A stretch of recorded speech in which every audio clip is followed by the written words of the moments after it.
All right, folks, the moment of truth here. I just got a box from FedEx in the mail, and I am excited to open it, and I'm not going to keep you waiting very long. Been over a year in the making. Our first major motion picture, so to speak, and major as far as indie, micro-budget indie terms go. Here we go. And wow, look at this. These are the new soundtracks. And these are the official DVD.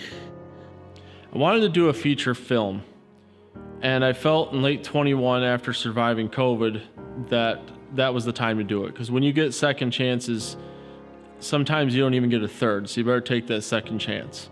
And so Joaquin, he posted a post on Facebook. A friend of his did a photo shoot with his new dog Storm and a little girl, and that got me thinking about a movie I had a concept and script for many years ago, about 18 years ago, called Red Shadow.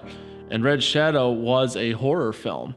But as I went through my life, I realized I didn't want to do horror films. And after, especially during COVID, everybody was kind of banking on they wanted hope. They wanted something that they can kind of cling on to, just as I did in my own life. So I went to go to the file Red Shadow, and thankfully it was corrupt. It didn't work. And even if it did work, we still would have done something different. So that's how Red Shadow, as you see today, was born. Red Shadow became a family movie. I worked with Taylor on shorts, and then from there it just kept growing and doing more. And then they kept needing Chief for other roles in photo shoots. And then I added a new dog in, which was Storm. And once I got Storm going in there, that's how Red Shadow really came about with the photo shoots. When we were casting and getting them ready to work with children, that's where a lot of times people don't realize animals and children are very, very, very difficult. And I kept watching. We had a first set of children that came in, and I just knew, I said, this is gonna be a tough one. I could just tell because Storm's appearance is just very somewhat kind of like, how would you say, he's intimidating looking just by his looks of what he is because of his breed. But yet he's a gentle giant when you see him. I thought going into it was a real unique storyline of seeing Red Riding Hood all grown up and kind of her experiences with the traumas that she had when she was little and how that played out. And I wasn't really sure where that was going to go, so it was really interesting to read the script and see the idea behind all of that. I feel like the chemistry with the cast was the best that I've had so far in any film.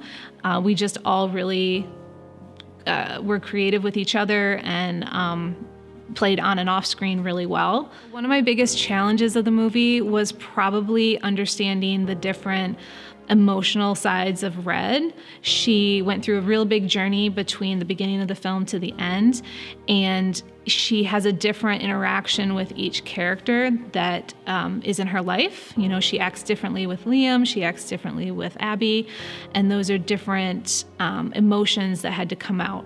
Working with the animals are very, unpredictable, so you kind of have to just roll with the punches. And him being so fun, and that one scene where he licks me at the end, I was not expecting him to be that licking on my face when he's supposed to be ferocious, so you just have to roll with it and play off of what they're giving you.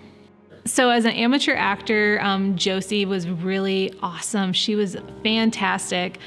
Being the little me, I thought whether she tried to do it or not, she did really well with playing off of how I was already acting. I think she saw me do a few scenes at that point, and she had some of the same mannerisms.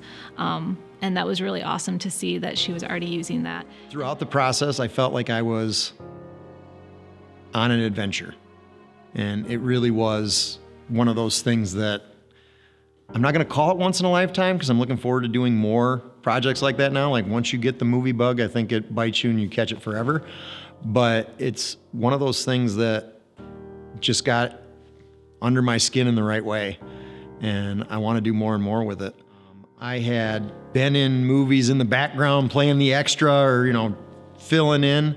And this was my first time, having more than one line, to be honest. So it was pretty exciting. sometimes nerve-wracking, but a really good learning experience.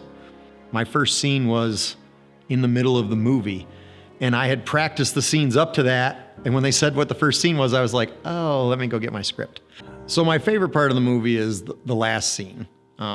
There's lots of good ones. The very first scene that you see me in is pretty fun. We're sitting on the couch, and a lot of people that have seen the movie are like, that's Jake. That's just how Jake is. Like, I'm on the couch, I'm kind of emotional because I'm watching an old movie, and that's me in real life, and that was fun. But the end scene it's a really amazing wrap up, and the overall climax of it is just amazing to be a part of. And when we were shooting it, to feel that energy, like you could feel it happening then, and then when we saw it on screen and watched it translate over, was just tremendous. So one of the great things I got to do in this movie is I got to be behind the camera. The director, Taylor, asked me to help out with the camera, and I was freehanding a camera during a scene that honestly needed to be reshot after that, because as I'm sitting there with this camera trying to be rock solid, you could see me breathe. So that was one of the coolest things, though, to realize the effort and just the physical prowess, if you will, to be a crew member. You know, we talk about the long days of trying to act and get that done. Those are really the easy days. The long, hard days were for that crew that was in the background supporting all the actors to make the movie look the way it does and look really amazing. So when I started the movie, I was super excited about having this potential challenge in front of me. I wasn't sure exactly what I was getting myself into. I had known Taylor before, and we had kind of worked together before on an independent film, and he put this opportunity in front of me, and the truth is I was pretty scared to do it, which was one of the main reasons why I decided to do it. I kind of wanted to overcome a fear. When I think of great memories, there were so many laughs on scene, and so many different ways that we tried to turn it. Taylor was really great to work with because he really gave me the space to kind of try to make Abby my own person. I kind of feel like Abby and I are similar personalities, so in that way it was kind of easy for me to understand her as a character. And then obviously working with Justine and Jacob was really, really fun because we just would all giggle and laugh together off scene. And all the cast members, you know, I can't say enough like what a positive experience this was for me, and I hope for everyone else. Probably about halfway through filming the movie, Taylor informed us that we were going to be doing a premiere at the Temple in Saginaw, and I thought, oh my gosh, that's not really something that I had prepared myself for. And it was just a really beautiful night. I'm so grateful for that. The community really showed up for us. It was just really special, and it's a night that I'll never forget. My name is Matthew Rasmussen. I wrote the music for the film Red's Shadow. I got the script, I read it, had some ideas in my head, wrote them down, and sent one to Taylor that I thought was getting there. I knew it wasn't quite what I wanted yet. And he listened to it and he said, try again. And I said, I think you're right. I do need to try again. I was just kind of in a funk, I guess, and couldn't quite get to where I wanted it to be.